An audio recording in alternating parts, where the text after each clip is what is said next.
Hello, everybody, and welcome. Golly, look at all the great people. David Lynn, welcome.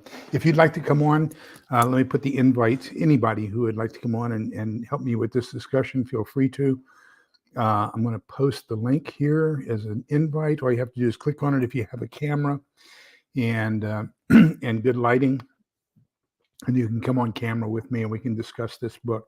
I'm sorry we had to postpone it, but we've done all kinds of last Monday, a week ago Monday, my acupuncturist said that my right ankle was about twice the size of my left ankle, and she was concerned that I had a deep vein thrombosis or an artery or a venal blood clot. And so she said, make an appointment with your doctor. Well, I didn't think it was that serious. So I just kind of called my doctor and said, need to come in and see you. What do you have? And then once I told him what it was, he saw me the next day. But I didn't realize that it was that serious. So Thursday night and Friday morning, Thursday night, when this was supposed to happen, this book, I was actually, still being, having x-rays and scans and sonograms and audiograms and all this other kinds of stuff. And so we got all those results back Sunday evening. And Sunday evening, they said there is no evidence of deep vein thrombosis, DVT. So we're looking for other causes for this. He doesn't think that it's cardiac related, because if it was cardiopulmonary, then I would have equal swelling on both ankles. So we have to take a look at some other things, and that's what's going to be happening over the course of the next couple days, weeks, months, years, whatever the case might be. But thank you so much for your understanding that we had to move this from last Thursday to tonight. Stray Kitten, Butch Graves, Little Lone Prepper, welcome. Clarity Jane 31, welcome. So good to see you all. So tonight we're going to catch up on book number 5 of the Survivalist series by A. American, and it's Resurrecting Home. Gosh, what a good read for this month. Hello, Karen, and welcome. So the exploits of what I call Morganville, which is the group. Pat, of course, always good to see you. Dove Season 91, good to see you as well. And what part of Arizona? I was stationed, and actually my daughter was born at Fort Huachuca, which is right outside Sierra Vista, about 90 miles. Is it even that far? Southeast of Tucson, right on the border. Holly, welcome. So we're continuing the saga. Chandler, oh, what a great place. And it's a good Eagles song too. So anyhow, we are continuing on with the exploits of Morganville. And Northern Girl Hobbies, welcome. And so what has happened now is that, remember in the last book, basically the National Guard, Sarge and the 3 Special Forces guys, along with Morgan and his crew, have helped, and the National Guard, of course, especially Perez and Ian and what's his name? Her name, Jamie. They became part of that kind of SF group, if you will. And they freed the FEMA camp. And so now we have the FEMA camp is under the control of the National Guard. The people, Morgan's group, have moved back to their old homes. They're having to occupy different homes because some of them got destroyed when they were gone, to the lakeside cabins. So Sarge, and now that Morgan and his group are leaving the cabins, Sarge and his group are occupying the cabins. And then the National Guard has occupied the FEMA camp, and they're kind of administering it. So now they are getting ready. They're trying to identify all the people who are DHS related, put them on a bus, and they're going to ship them up to MacDill Air Force Base, which is the headquarters for SOCOM and Special Operations Command, and and do their thing. So we kind of open up with the book talking about them cleaning out the camp and getting these DHS people going away. And all of a sudden, there's some civilians who walk by, and Clyde and Taylor, I think it is either Tyler or Taylor, his son. They recognize some of the people. So that's Tabor, who was the DHS head of the camp, Nagata, who was the camp interrogator, the very sadistic camp interrogator, and Neil, Now, remember, Neil was the guy who was caught in book 3, and they built a set of pillars for him, and they put him in the pillars. And then when the sheriff's deputy got upset with Morgan, he left. Neil left, but Neil and he took Neil with him. But Neil was part of that group that actually shot Morgan's daughter in the leg, trying to convince them that they would be safer going into the DHS camp. So, a little back history there. So those 3 are of the 4 that are trying to escape, and so they're kind of being a little bit rowdy. And Sarge, being Sarge, he just walks up to one of them and puts his .45 in his gut and shoots him. Causes the second one to topple over him. Well, it turns out that the second one, of course, is Nagata. And so they're trying to identify as civilians who were internees in the DHS camp and trying to make their way out with the civilian population. And hello, Northern Girl Hobbies. And so anyhow, they the discussion gets into it. Tabor, of course, gets put on the bus, as does Nagata. They have Neil, and Mike puts him in a headlock. Neil starts to fight, and Mike accidentally, on purpose, breaks his neck. So we still have Nagata and Tabor getting on the bus, and then the 4th guy, of course, was shot in the stomach. So all this is happening, and we're getting the people kind of settling in, and then, as is always the case in the military, once you accomplish your mission and you've occupied the territory, what do? You abandon it. So Sheffield and Livingston get orders to abandon the camp. They say, what do we do with all the civilians? They say, not our problem. There's all kinds of food, weapons, and everything else there. So they're trying to talk these people into leaving, so that they can have a better life and go back to what they were instead of being protected in a prison camp. And a lot of them don't feel that secure leaving on their own. They want to be under somebody else's protection. They want to stay in the camp. And, this is kind of led by, oh, no, this is right. This is led by Neil. Neil's the one who is trying to get everybody to stay in the camp. He wasn't found yet. And so, you got this one faction that are willing to leave. They got this other faction that want to stay. All of a sudden, there's a tropical forest fire north of them that is coming down towards them. So it kind of enhances the urgency of getting everybody out of the camp. And even though there is kind of a fire break around the camp as far as the tilled land, so that you can see footprints of people trying to get in or out and all that kinds of stuff, it's not going to be enough of a barrier for embers catching onto the canvas tents and lighting them on fire. So they want everybody to leave. So they're loading up all the food, giving the people who want to leave food, rations, and everything else that they try to help them along. And then they're vacating the camp. Morgan and his group go back to Morganville, and they take Jess. Remember, Jess is the one in book 1 who shot Morgan in the head. She's one of the very first members of this new collaboration. Jess, Thad, and Morgan were in book 1 where they got together. And Fred, who is the one who made the concoction, the nicotine concoction that killed the guy who raped Jess, and then Mary, who is the young lady who basically gave Jess and Mary and Fred up to the DHS, and that's why they were sentenced to death. Everything happened just a nick of time. They got rescued by Morgan and his crew. But so those 3, Jess, Mary, and Fred, kind of book out, and they're going to stay with Morgan. He's going to give them a house.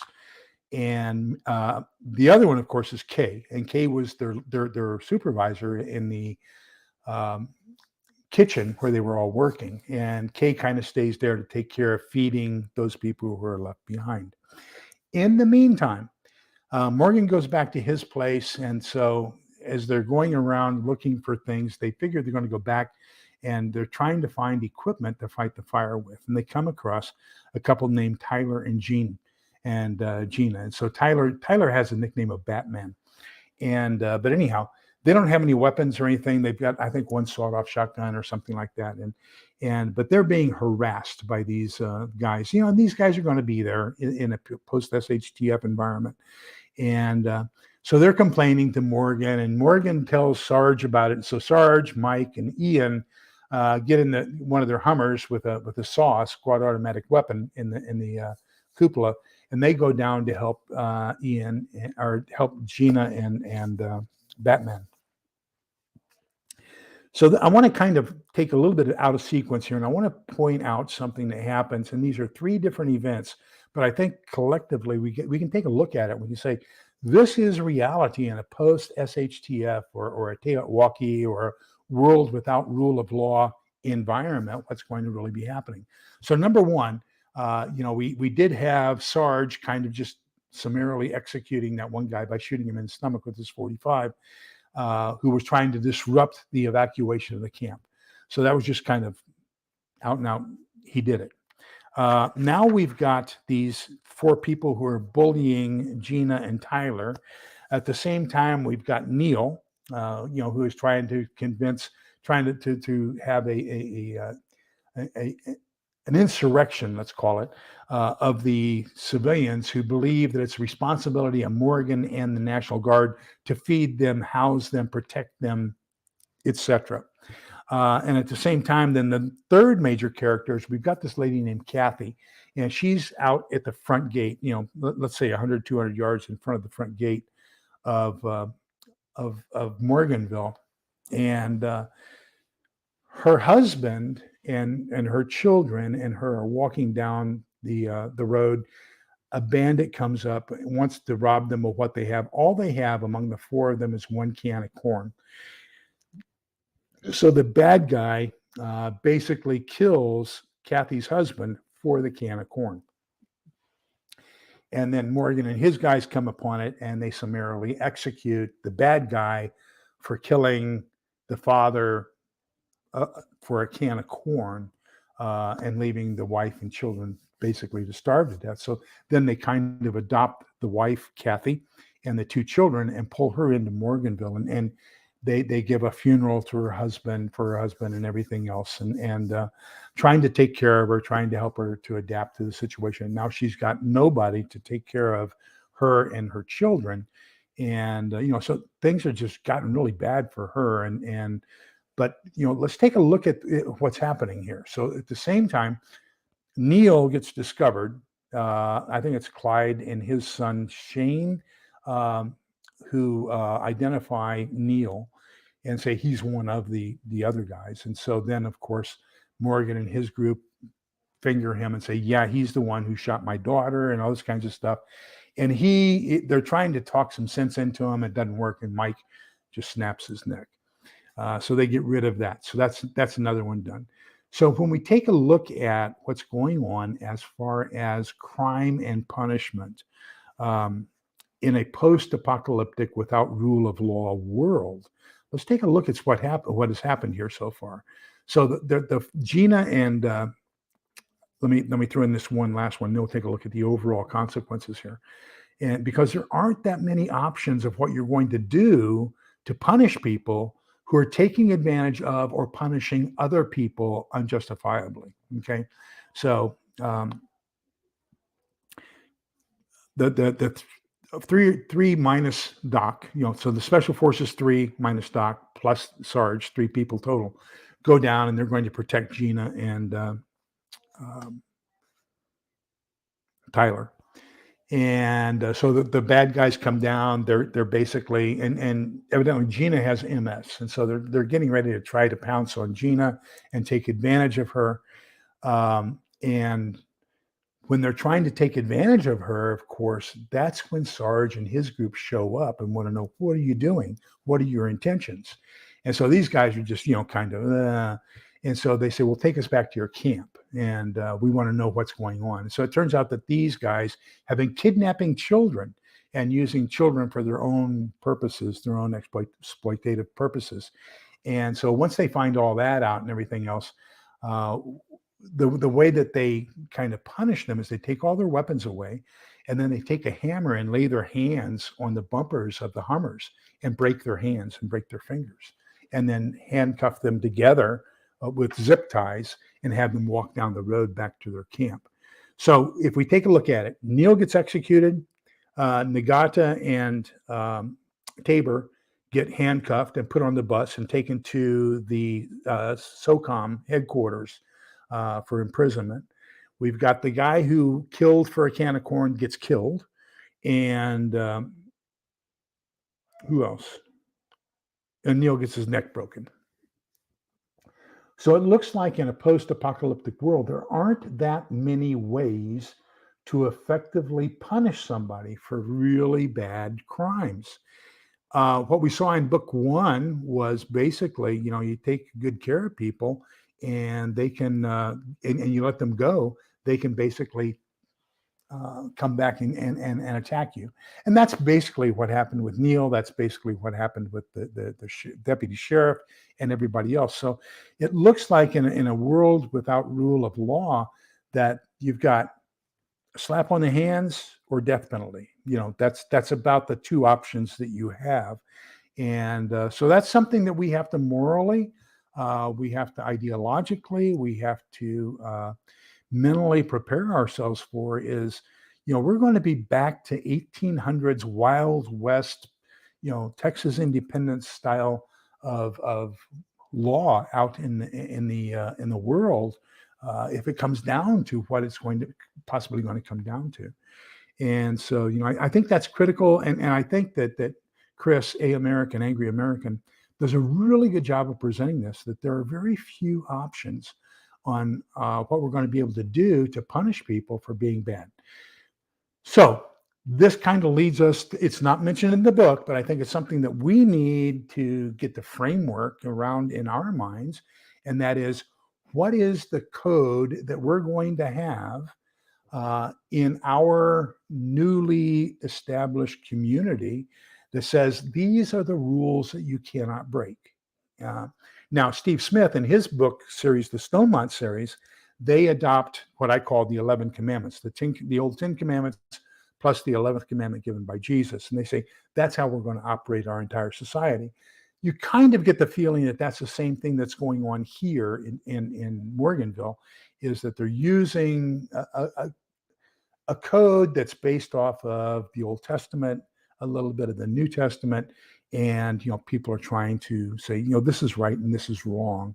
And so I think the important thing is going to be is people will respect you as long as you enforce and apply the law equally to all people. And so I think that's one of the things that we're kind of getting this idea about in the book is, even though the guy was on the other side, and and the good example here is, Fred's boyfriend, Eric. Eric was a uniformed member of DHS, but remember, he in the last book, he was, or 2 books ago, he was trying to break Fred and Jess and Mary out right before their execution. So he was kind of committing treason to DHS because he stole a truck. He had it all provisioned. He stole some guns. He was going to go break him out of the prison. And it's just his luck that he's breaking him out at the same time Sarge is breaking him out. So he and Sarge sued each other from different ends of the building. And, but both of them recover. But anyhow, so there are good people who are in bad situations. And then we have to understand that they only did what they did because they were forced to out of a bad situation. There are other people who are good people who turn into bad people because they're desperate. Then there are just people who are pure assholes. And so how do we differentiate among those, and how do we disparately treat these different individuals based upon the level of their crime? And so what becomes acceptable and what is not acceptable in a post-apocalyptic world? So as we continue on, of course, the cover for the book shows very good. You don't get the full. You don't get the full feeling of what's going on here, but this is that forest fire, and the forest fire is threatening to take out everybody. It does eventually take out the camp, and all those people who stayed behind basically become charred. They leave their ashes as a memorial to the DHS camp, and then the National Guard, Morgan, The Sarge and the Special Forces guys, they all go out and try to fight the fire. They lose. They are losing the fight. They try to set backfires. They try everything in the world. And the only thing that keeps them from getting burned out is divine intervention. And there's a rainstorm. And so the rainstorm basically stops the fire right at a service pipeline service area. So you got the pipeline, then you've got this clearing on either side so they can service it.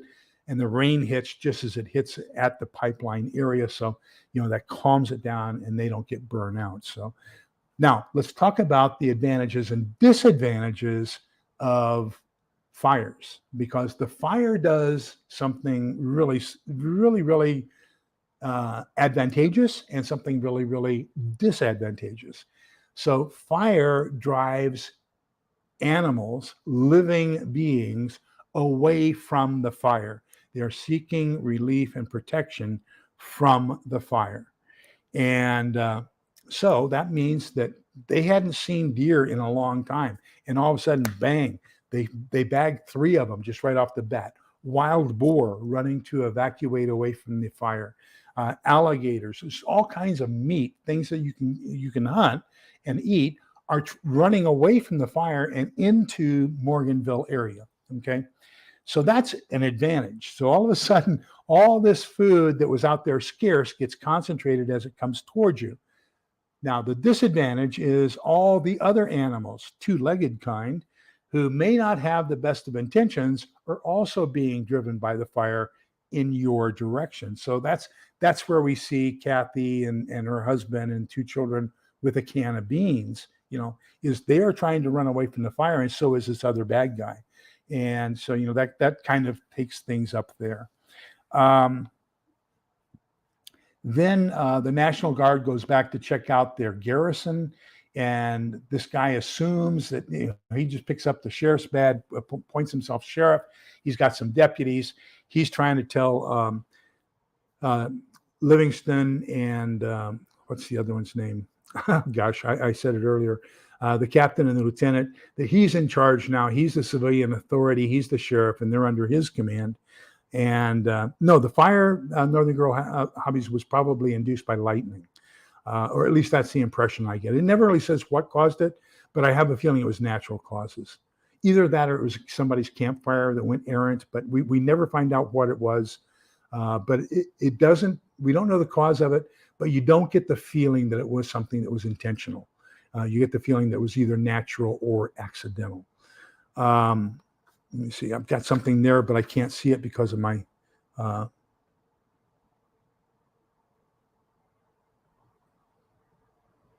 my cursor was in the way, and then when I tried to hit it, it caused everything to move.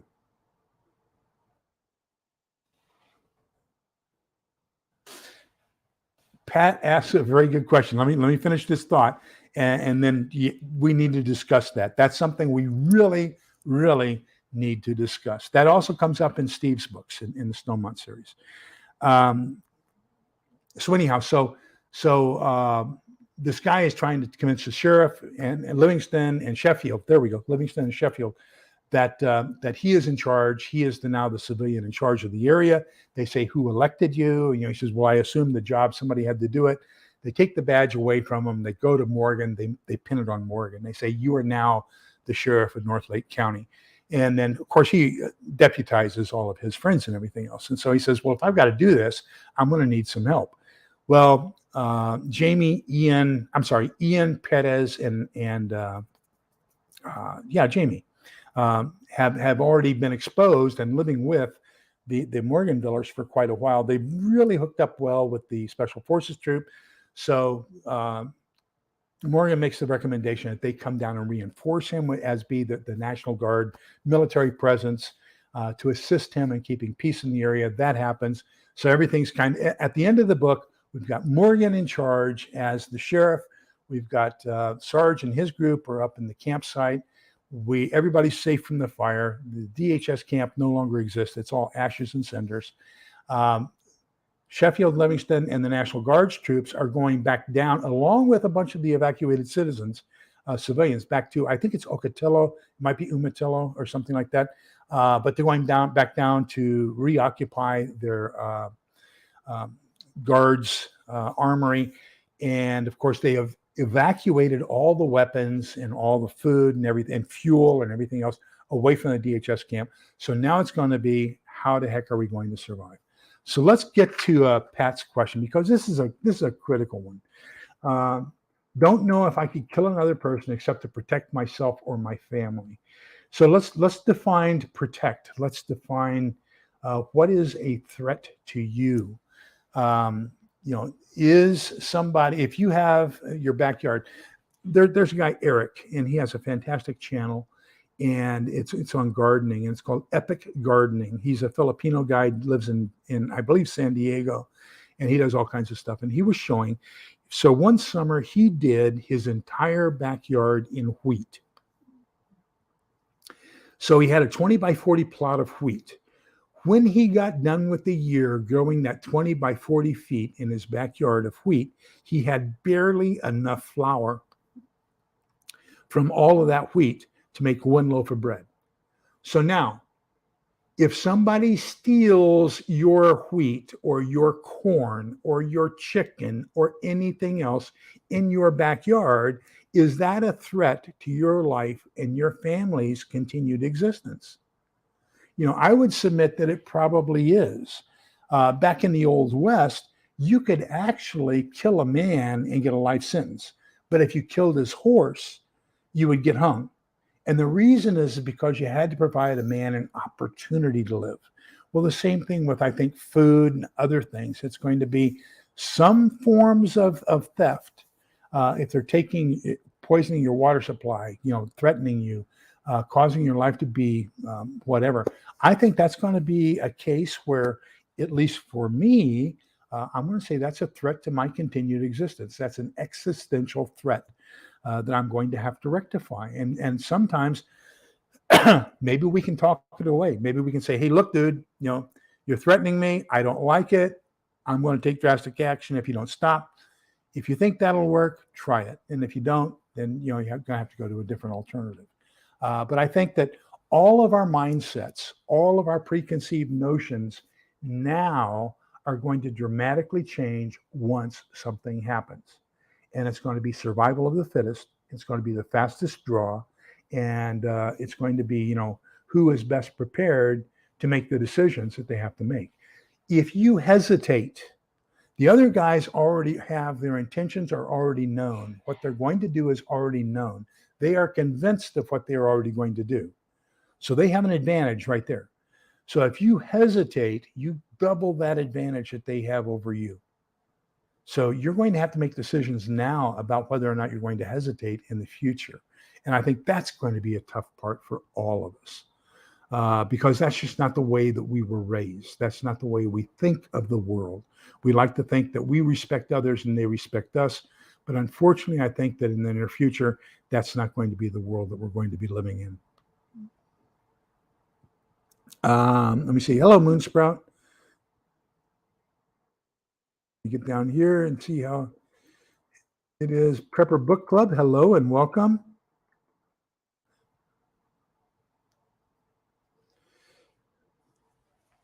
Yeah, we sure have built them up to be some terrible things, haven't we? And yet we those same DHS camps are the ones that we're providing to the illegals, and we want to get them out of them quick enough because they say that they're inhumane. Inhumane. And so we want to get them into public housing and everything else as soon as possible. Dragon Slayer, good to see you. Welcome. Yeah, so what's happening is, you notice that I have my robe on, and the reason is because we had our air conditioner turned on and our heater turned off, and then we had this horrendous thunderstorm come through late yesterday, and it's going into today. So I've already got one rain barrel completely filled. One is about 1/3 filled, and the other one's probably a little bit under. I'll go check here in a little bit after this and see how they're doing, but they're kind of we're getting the rain barrels filled up. I can guarantee you that much. So evidently somebody else likes epic gardening. Moonsprout likes epic gardening as well. Um, but he's got a fantastic channel. So if you're into gardening, strongly recommend that channel, that link. Let me see what else we got here. Okay, so Prepper Book Club says yes, mindsets will change. You'll either adapt or you won't, and hesitation will have major consequences. And I just think that's unfortunately the way it's going to be. So you need to train now. I had a meeting yesterday with Master Moses Williams, and he is Kajikembo, like 12th degree black belt. And I said, my wife and I were studying Tai Chi at the senior center. And but the bad thing about it is that they did go through a whole form in one meeting, and we didn't have anything printed so we could practice it at home. And a whole form is probably 15 stances, transitioning from one to the other. So you had 1 hour once a week of 15 stances. And then you went into the next form, the next meeting, and you try to review it, but you just weren't learning anything because there wasn't enough repetition. It was too much in one meeting, not enough repetition, not enough to where you could practice it at home and really become proficient. So I said, well, I'll go check out and see what it takes at a dojo, and maybe I can learn some Tai Chi that way. I'm also very interested in bow fighting, which is staff, using the staff. And then the other one I really have an interest in is cane fighting. Since I walked with a cane, it's only natural that I should probably get into cane fighting. And so I found a lot of stuff. Anyhow, I did find somebody who does all those and who can help me, but gosh, it's expensive. Oh my gosh. I would have never thought that it would be that much, but you get what you pay for in life, I guess, and so I'll have to take a look at that and see whether or not we can afford that or not. So of course the next one we're going to have is now that Morgan has been made sheriff, he'll be enforcing homes. So we'll see what happens here. And, I'm sure that there will continue to be more spontaneous judgments as far as what we're going to do with people who transgress the law. Don't forget that Thursday, the 20th of this month, that we will have Stephen Smith, and we will be discussing his book number 6, Hostages to Fortune. And so we've got the same issues in here. Steve and Chris have really got it ratcheted down as far as really tight on what I think we're going to see in a post-apocalyptic world. And make sure you have plenty of water. Make sure you have plenty of food, medicine. Doc has his field medic kit and plenty of antibiotics and things like that. And so he's been able to treat some gunshot wounds. He's been able to, seal off some hemorrhaging. He's been able to take care of, if you remember back in book 2, I think it might have been book 2. In book 2, there was the couple where the guy accidentally cut his leg off with his chainsaw, and then they didn't change the dressings well enough and didn't take the medications that Doc gave him, and he ended up with gangrene. And so he gave them morphine and explained to them how to overdose on morphine. So they ended up committing suicide with morphine to alleviate the pain. And so, I have a feeling that things like that are going to be happening in a post-apocalyptic world as well. There are going to be all kinds of tough decisions that are going to be made. So food, medicine, water, sanitation becomes an extremely critical item that we have to take care of. And then self-defense, of course, and let's call it sustainability. And with sustainability, I mean, farming, hunting, trapping, snaring, fishing. And if you think you're going to sit on the side of the creek with a spinning rod or with a bait cast rod or something like that and catch your family's food, that's probably not going to happen. I have a gill net that, I will probably use for fishing in a post-apocalyptic world, and rather than one of my 8 rods that are out in the garage. You just aren't going to have the time or the luxury to sit and fish. Yeah, it's going to be fishing is going to be to live. And that part of that has also happened in this book. Remember, they've run out of flour, they've run out of everything. I think the one critical thing that they somehow or other managed to always find is coffee for Sarge. Uh, oh, and that's something else. Another thing they point out is Gina. Remember that the lady with MS who's was being attacked by the four guys, the four bad guys that had their hands broken. Um, her hobby is beekeeping. And so what she's done is she's sending honey and honeycombs to the kids and honey to the families, and they're trading food and everything else back and forth and weapons and all that kinds of stuff. But she also takes the honey and ferments it and makes mead. So she's got a couple bottles of mead, which is a very sweet wine. So that's evidently what King Henry VIII really liked the most was mead. But that's kind of where they are. So you're going to find that those kinds of things are going to be very, very critical. Turning things into flour, grinding flour, turning, having canning capabilities. Candle making is probably going to be a critical skill. Um, Leather working, clothes repair, clothes making. What can you do now to prepare yourself for what's going to be happening here in my belief, in the very near future? Has anybody here seen the news today? Let's just catch up on the news and show you how, in my opinion, this is getting very, very short-timed. We have a very short time left. Oh, wow. I am so jealous. Oh, so jealous. Yeah, I'm going to have to do one because you do a lot of thrusting and punching with the cane. And so, I'm going to be taking a look at that. Yeah, I have a good friend. As a matter of fact, the guy who put in the hardwood flooring in our bedroom. So when I was talking to Master Williams, he said, "Well, I'm going to just have to tell Craig, thank you." I said, "Yeah, tell him that the guy whose hip he broke came by." And so what happened was Craig and his crew were here. Craig is a flooring specialist, so he's a consultant and salesperson for flooring. And I've known him for 20 years. But he's one of the founders of Kajukimbo. And so anyhow, he was here with his people doing it. One of the workers left the front door open. One of the chihuahuas got out. I went out to chase her. The grass was wet. I turned. My hip didn't. And that's how I ended up breaking my hip. I just, twisted it, popped that little bone in between the ball and the femur and snapped it. And down I went. Neighbor across the street saw it happen. He came over and offered me a hand. I said, "You need a hand up?" And I said, "Please." And I got a hold of his hand. I got up about 2 inches from the shoulders off the ground. I said, "No, let's call an ambulance. I think that's going to be more." But you know something? That's going to be a fatal wound in a post-apocalyptic world. The pain from a broken hip is unbelievable, and there's nothing you can do for it except fix it. And so, in a post-apocalyptic world, that's going to be that's another one of those things that we're going to have to make up our minds on. We're going to have some critical discussions on.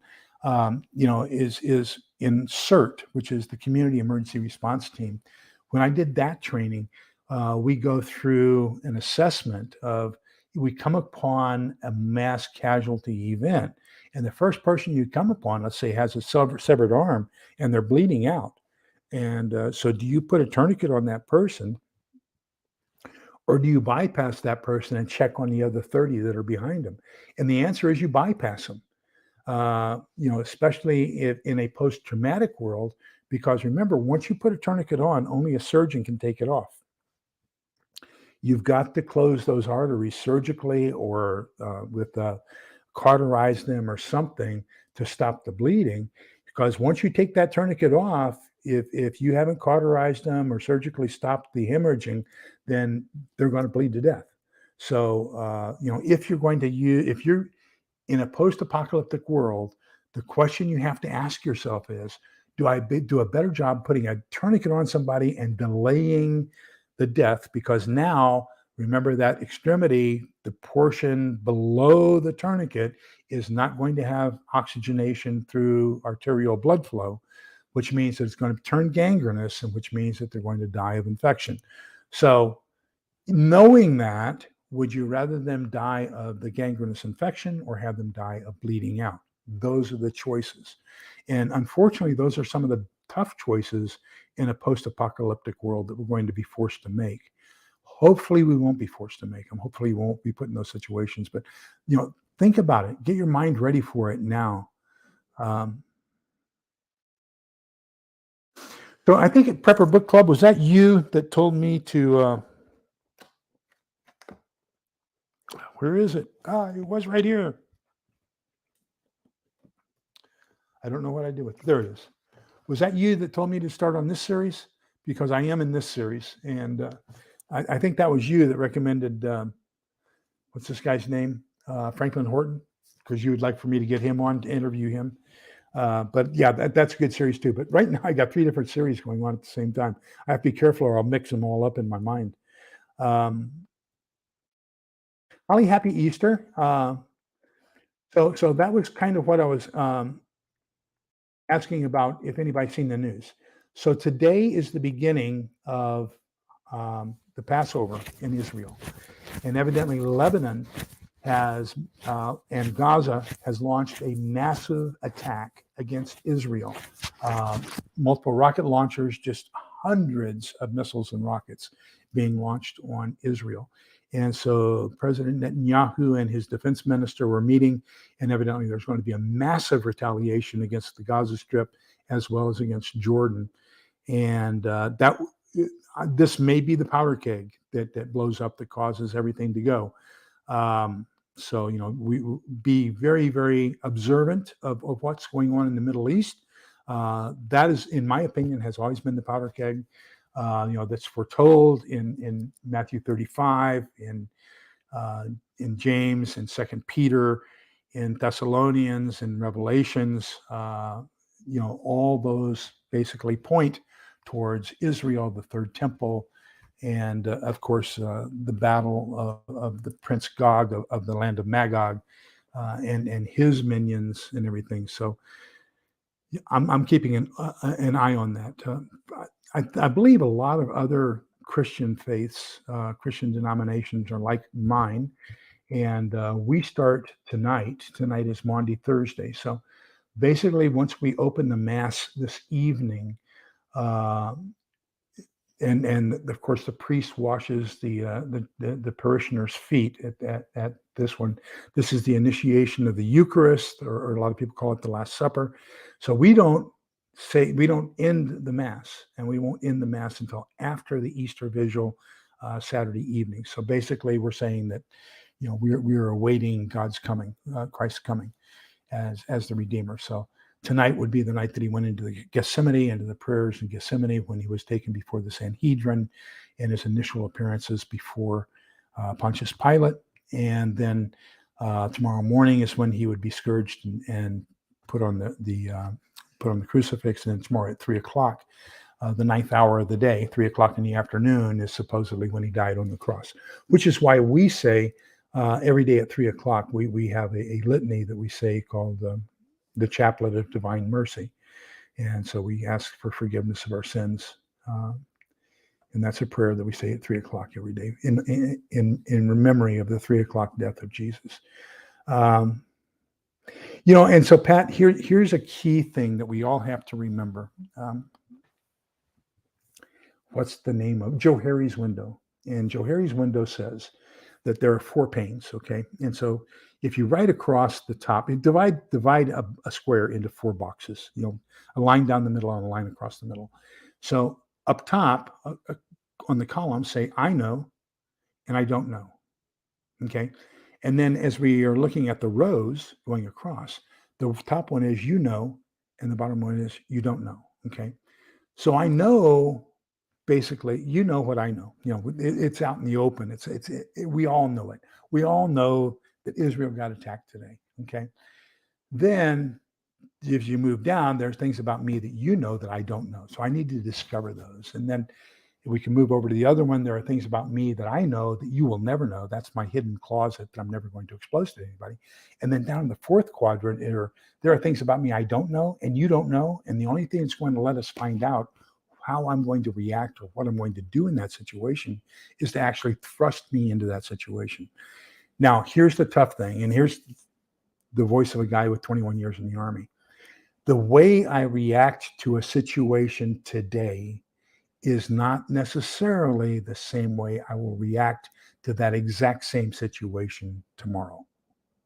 Okay. Sometimes we act a little bit more aggressively. Sometimes we act a little bit more passively because remember, once you've been exposed to it, now you have a frame of mind to adjust your mindset. And you say, well, I wish I had done this better or worse. But once you've been exposed to it, then you're going to have a frame of reference. So that doesn't guarantee you're going to react the same way the second time, but it does give you a frame of reference of where to start from. And that's called Johari's window. And I think it's Harri apostrophe S.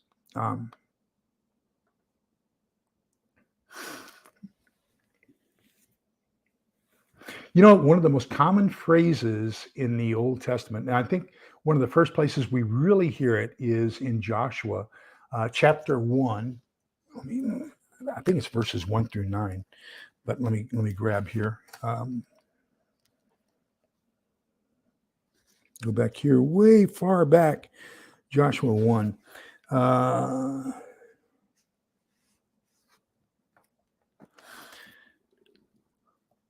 Okay, so in the first chapter of Joshua, 7 times it says, be strong and of good courage. Be strong and be steadfast, being careful to observe the entire law.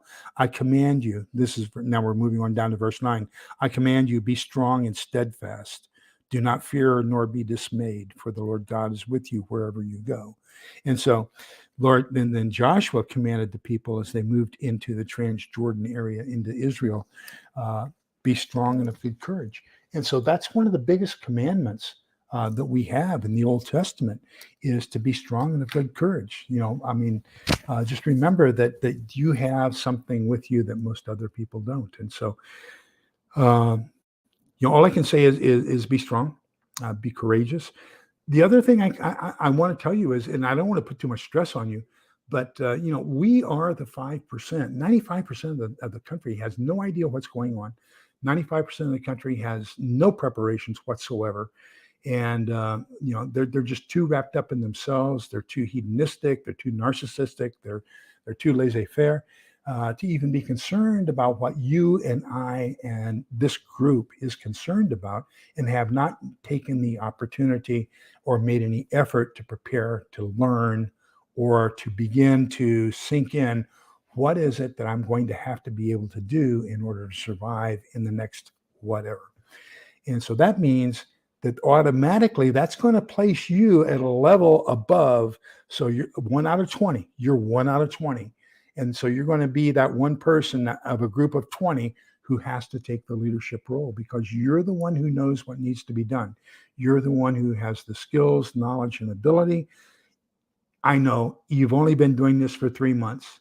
You still are far ahead of the rest of the population who have done nothing. And so, one of the bad things is that most of the people don't know what's going on. The good news is you do.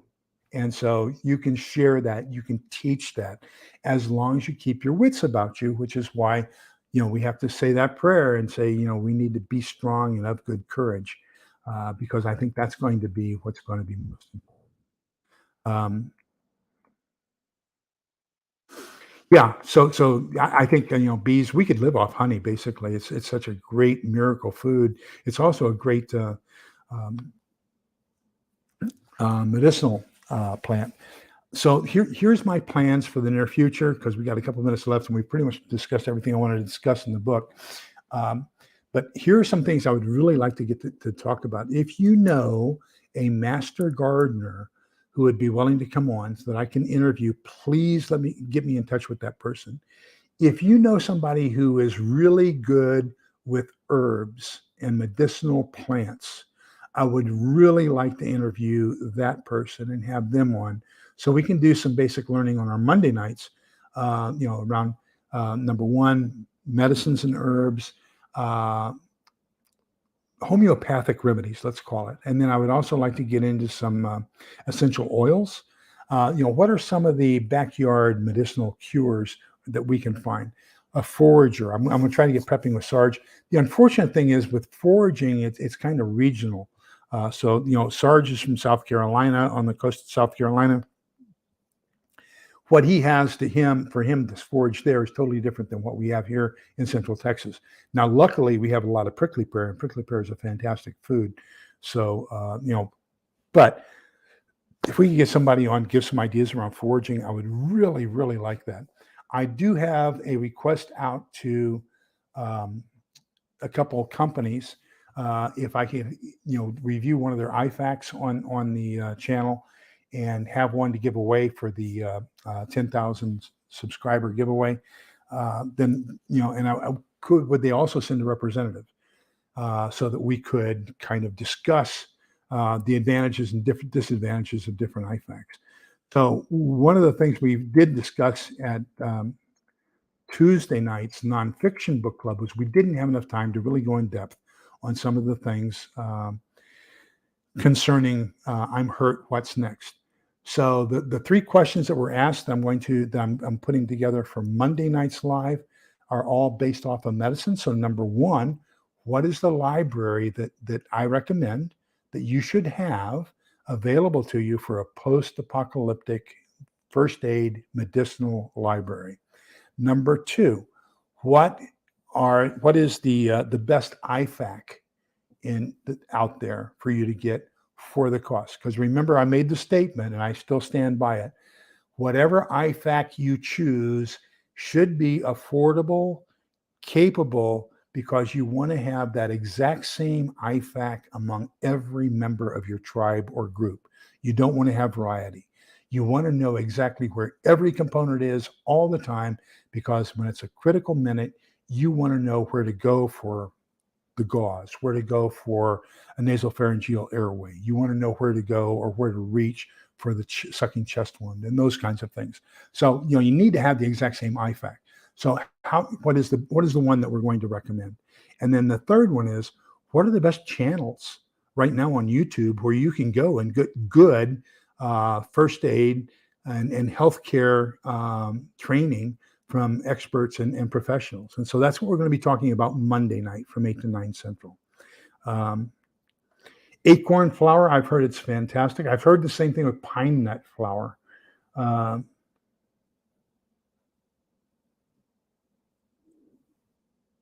Northern Girl Harveys, I'm going to assume this is you, and I'm very sorry as well. There sure has been an awful lot. My wife just came back from her sister's today. Her brother-in-law, who and her sister and brother-in-law have been married over 60 years, right at 60 years, and he passed away 2 weeks ago. So she went up and spent the earlier portion of this week with her sister, to help her out and everything with the adjustment and all that kinds of stuff that's going on. So, there's just been an awful lot of death here recently, and gosh, it's as if it's preparing us for something, because, right now, when you experience death, especially of a parent, a sibling, or a child, you feel lost. And, there's almost this, it's as if you're trying to run away from something, but they've got this strap that's got you strapped to a pole.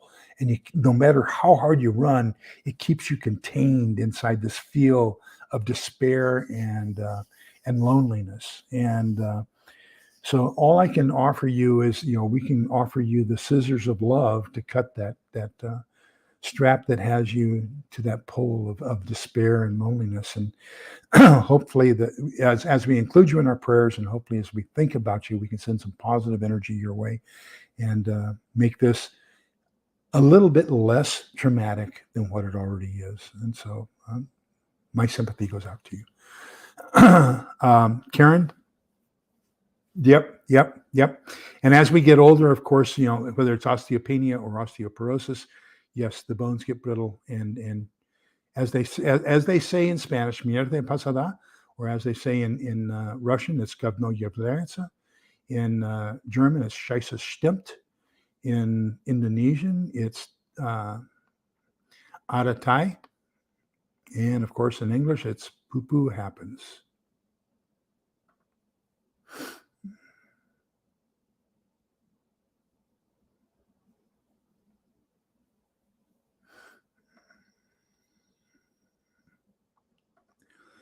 Okay, so waste disposal. What is my plan? I'll put a couple links in the channel below. I just checked today, by the way, rainydayfoods.com. So they make, this is in my haul for this week. So they make these things. So this is beef rice fricassee with imitation meat. They have some of the best prices on dehydrated and freeze-dried vegetables and meats and fruits and everything else. They are the best supplier of baking goods in long-term storage for 30 years. This was the original LDS, from 50 years ago. That was the ones that the LDS, the Latter-day Saints, used for most of their acquisitions until they got their own company. And so then the LDS started their own stuff, and this is what theirs looks like. So it says family home storage, longer term supply, and this is from the Church of Jesus Christ of Latter-day Saints. So, but anyhow, Rainy Day Foods, short thing just to show you, rainydayfoods.com. They have their packets of biodegradable components, and it's also a deodorizer. You open up a packet, put it into a 5-gallon bucket, and it's going to help decompose as well as to purify the odors of fecal matter for any kind of an in-home composting toilet or bucket or whatever you're going to use.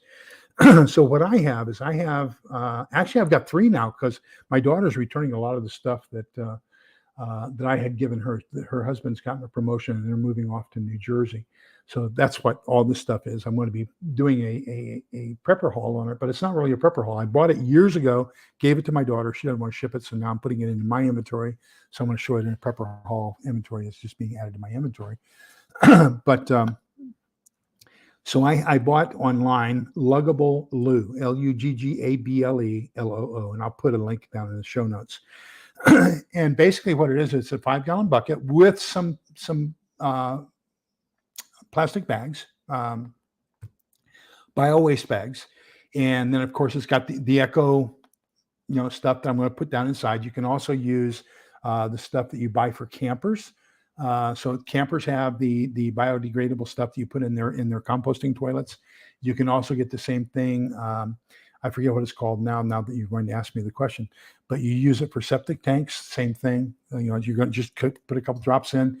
So what we've got 2 different Luggable Loos for my family right now. We'll be adding a third. One's going to be for liquids, for urine. The other's going to be for fecal matter, for solids. So the urine we can take out back, and as long as we get 50 feet away from the house, we can just dump that in the yard, not worry about it or anything else. Of course, the fecal matter, we want to compost that. We're going to put it into a biodegradable bag, take it to a dump, probably 150 yards away from the house. So we've got this big open field out here. I'm going to take it out there and bury it and burn it. So that'll be burnt in their bags. And so that's how I plan to get rid of it. But inside the house, 2 different bags, 2 different buckets, one for urine or wet things, and one for fecal matter, the solids, basically. And that's how I'm going to be handling it. And but the bad thing is you're going to need 2 different kinds of bags. Okay. So number one, you want to have like tall kitchen bags, some really sturdy tall kitchen bags. They're capable of 5 gallons. You can get sanitary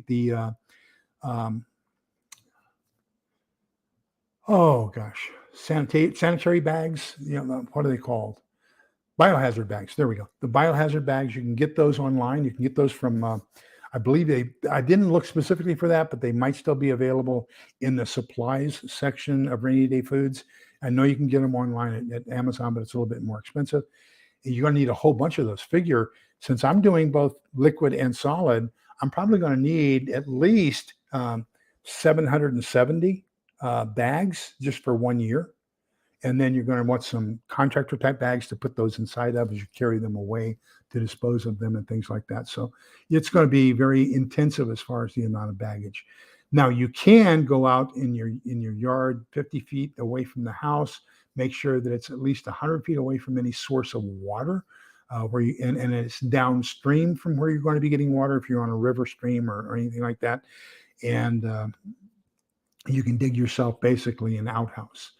Start off with it being at least 5 feet deep. And then as long as you put composting material on top of it, then you can kind of leave that open and turn it into an outhouse. If you can go out and buy one of those porta potties and then just dig the hole and put the porta potty on top of it and stake it into the ground, that'd be a great way to do it. You might be able to get a used porta potty out there somewhere. Let me see.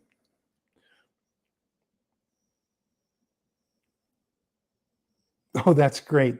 Yep. We've got bunnies here. As a matter of fact, the hill next to us is called Rabbit Hill because of the number of rabbits. So I don't know if I told you or not, but the bluebonnets are in bloom here in Central Texas. So bluebonnets mean two things. It means it's the beginning of tornado season. It also means that there's rattlesnakes in the yard. So anytime you see a bluebonnet, you can anticipate there's a western diamondback somewhere close by. And that's the state flower of Texas. That tells you how many western diamondbacks we have. As a matter of fact, the town just west of us had their rattlesnake roundup this last weekend. So, first rattlesnake roundup of the year, and they barbecue them and everything else. And that's a big thing here in Texas is capturing and cooking rattlesnakes.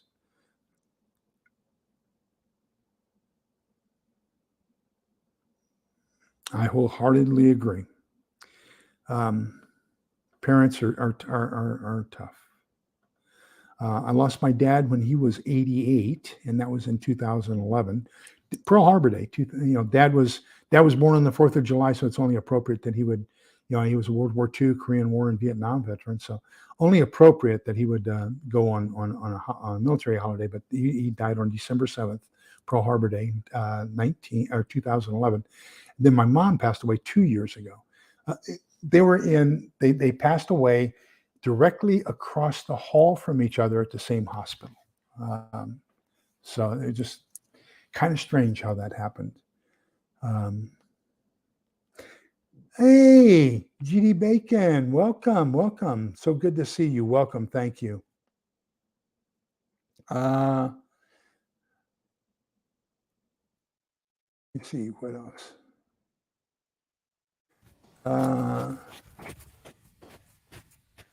Is there anything else? Thank you, but I was one of the ones. I was always kept in a dark room, and they fed me mushrooms. I was kept way far away from the lines. I was not allowed to be put in a position where I could be captured. And as a matter of fact, because of my security clearance, for 10 years after I retired, I could not leave the U.S. Without approval of the government. So I was allowed to go into Canada. I was allowed to go into Mexico, but I was not allowed to go in further, any further than 5 kilometers, which is 2.5 miles, basically 3 miles away from the U.S. Border, whichever country that was. And I could not stay in the country for 24 consecutive hours.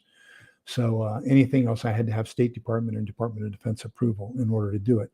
So January 31st of 2001, my wife threw a party that I was free from those restrictions, and I could basically go around the world once more.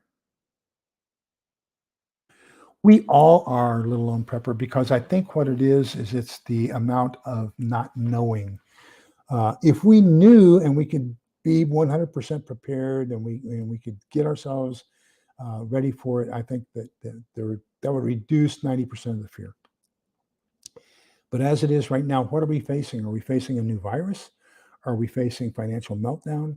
A bank collapse? Are we facing internal disharmony as a result of a lot of the political shenanigans that are going on? Then we've got Korea, we've got China, we've got Russia. Now we have this conflagration building up in the Middle East between Jordan and the Gaza Strait, the Gaza Strip. I'm sorry, and Israel. There's so many unknowns. We don't know what to worry about. So Not knowing what to worry about is a worry in and of itself, and that just kind of exacerbates the problem. So you are absolutely right. And all I can say is let's offer each other help. That's why I try to stay away from the vast majority of the negative things that are going on in the world. And we try to focus here on this channel on what can we do to prevent them or to prepare for them. And so that's why I encourage food, water, medicine, defensive capabilities. Make sure your shelter's up to date. If you have peculiar medical needs in your family, like we have a type 1 brittle diabetic here. So I've invested goodles of money in solar capability, whether it be for the whole house solar, backup Jackery solar. I even bought a solar operated refrigerator freezer that Pinball Preparedness hooked us up with about a year ago. And so I've got all this stuff just so I can keep insulin cold. And so now I'm working on how do I get more than a 3-month supply of insulin, because that's all that our insurance company will ship us at one time. Insulin is extremely expensive. So, they don't want to give you more than 3 months supply at a time, but, we're probably going to need that in the future. Let me see here.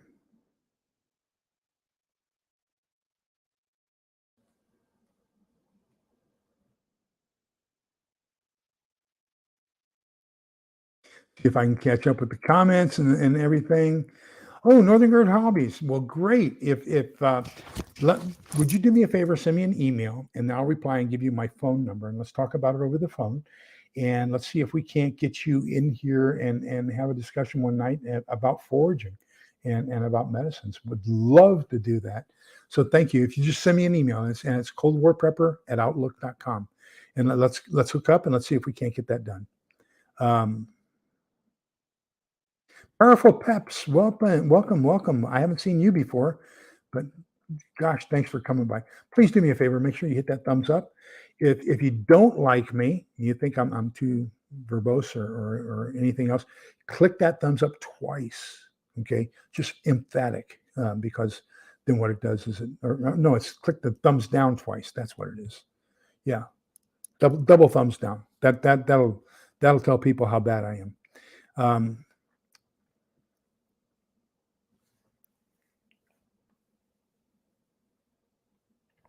So here's what I have done, Dragon Slayer. I buy the 6.5 ounce cans of vegetables and fruits. I buy. I don't eat oatmeal, but at least once a month I will buy a box of those 10 or 20 packets, individual packets of oatmeal, and then I have all these, those Maruchan instant cup of soups that have the noodles and either shrimp, beef, or chicken flavor or whatever. I have a whole bunch of those. I have a whole bunch of ramen. Um, in my last haul, if you look, there's a can of SpaghettiOs. I don't eat that. I'm going to give that away. So there are things I purchase in my hauls for my prepping that I have no intention of eating or even feeding to my family.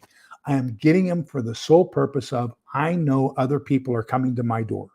And my faith tells me, James 2, the second chapter of James, verses 14 through 24, that tells me that I have an obligation as a Christian when they come to my door in need of food and clothing to give them food and clothing. So I know that's an obligation now. So I'm planning for it and I'm going to give them something. Now, here's the last portion of it. I'm going to take a tub, a bucket, a canister of oatmeal, pour it out because my wife eats oatmeal. I'll pour it out into a baggie for her and just leave it a little bit in the bottom of the canister. Then when one of my neighbors comes to me and says, "Hey, I know you were prepping, we need some food." And I say, "Well, I've given a lot of it away, but I do have a little bit left." If you give them that canister with just a little bit left in the bottom and you've taken the rest of it and stored it, they're going to think that that's the last of your food and they won't come back. Okay. So little things like that you can do. But my solution is give them something. And then if you give it to them and then after they've had a couple, you say, "I'm running out. I didn't plan for people to be this dependent on me," and then they'll probably believe you. But if you tell them right off the bat, now go away, then they're going to fight you for it. I think you're right about that.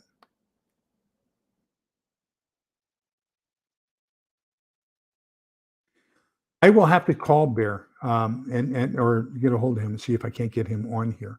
See if we can't get a discount and get everybody hooked up with him as well. That's a great suggestion, Northern Girl Harvest. Thank you.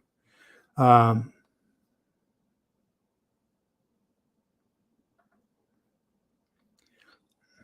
yeah, figure out what scares you and then 3 different ways to solve the problem. Yeah, that's great suggestion. Great suggestion. My problem is I'm not smart enough to come up with more than one. Um,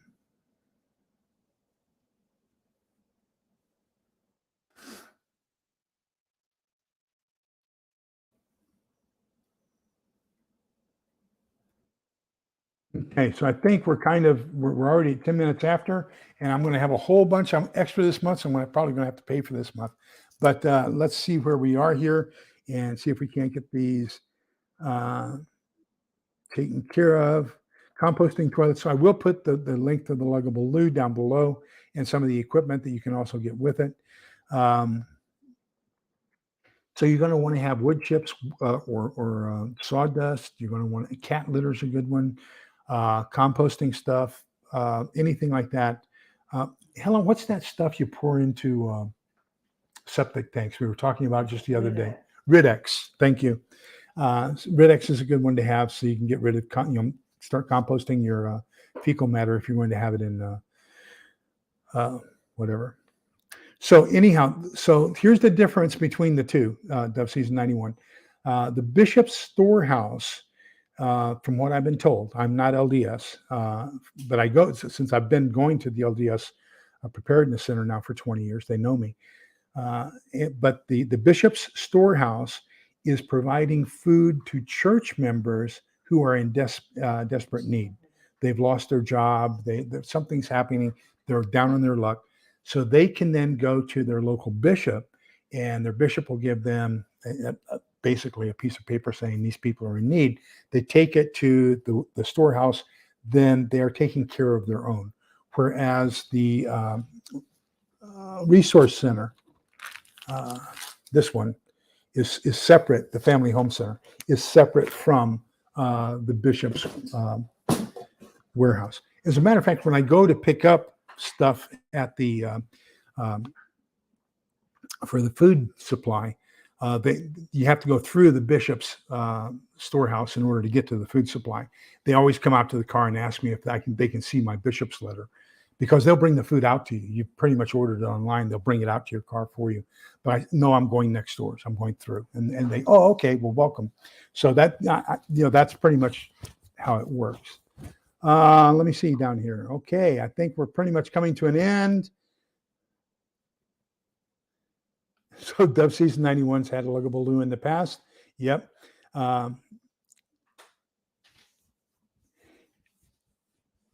Yeah, and so I'm afraid of using a gas generator because of the noise it'll generate.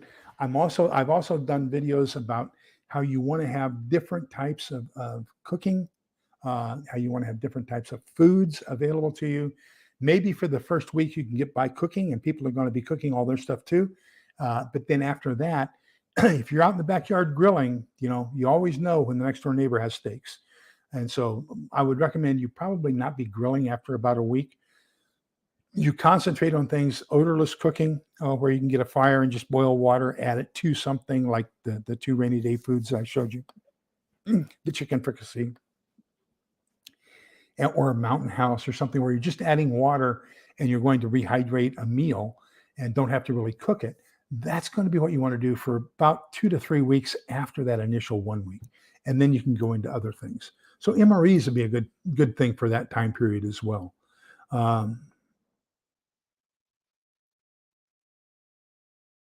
Okay, a lot of good comments. So let me see here. I want to tell you and those who have been so supportive during the last weeks, you've been my support. Oh, thank you, Pat. We love you.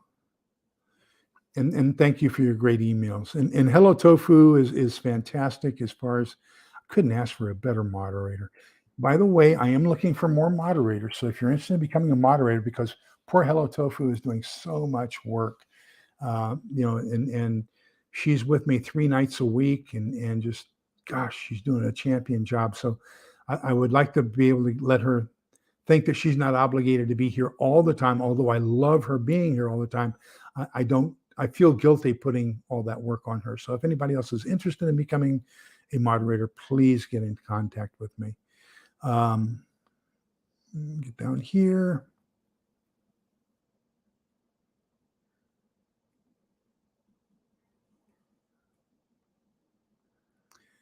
Gosh, a lot of great comments. I'm going to have to come back and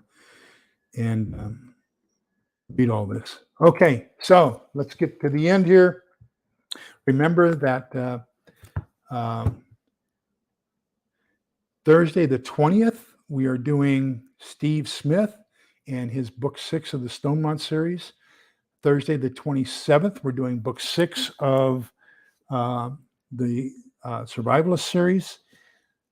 Tuesday the 11th, we're doing our nonfiction book club, Decline and Decay. We've only got 2 more weeks of this. So the 11th and the 18th, then we'll have to pick a new book. And I'm looking for recommendations from you all. The 10th will be so this coming Monday, when we're talking about first aid, will be my last Monday for 8 weeks. Helen and I have enrolled in a class at the church on how to, and it's 8 weeks long, Monday nights, 7:30 to 9. And it's going to be how to reduce sin and increase virtue in your life. So reducing the 7 deadly sins and increasing the 7 positive virtues. So we're enrolled in that class. So for 8 weeks, we're going to take the Monday class and move it to Wednesday. I'm sorry, the Monday night discussion, move it to Wednesdays. So that's going to be our first Wednesday night is going to be Wednesday the 19th. Okay. So that's kind of where we are with that. Okay, let's get in here. And the Lord bless you and keep you, and the Lord let his face shine upon you and be gracious to you.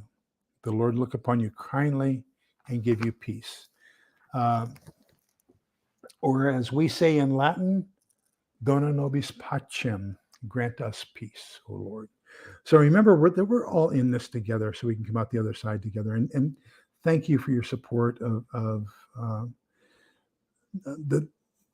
our members who have experienced loss. And as a community, if we can embrace each other and pray for each other and be in spiritual connection with each other, to lift each other up and to support each other, I think that is part of the essence of what's going to rebuild society when whatever happens, happens. And it's the great people we have here as subscribers and the way we take care of each other that I think is the basis that we need for what we're going to have in the future. So please be kind, polite, and respectful to each other, because togetherness, loving each other. Remember, a new commandment I give unto you, that you love one another as I have loved you.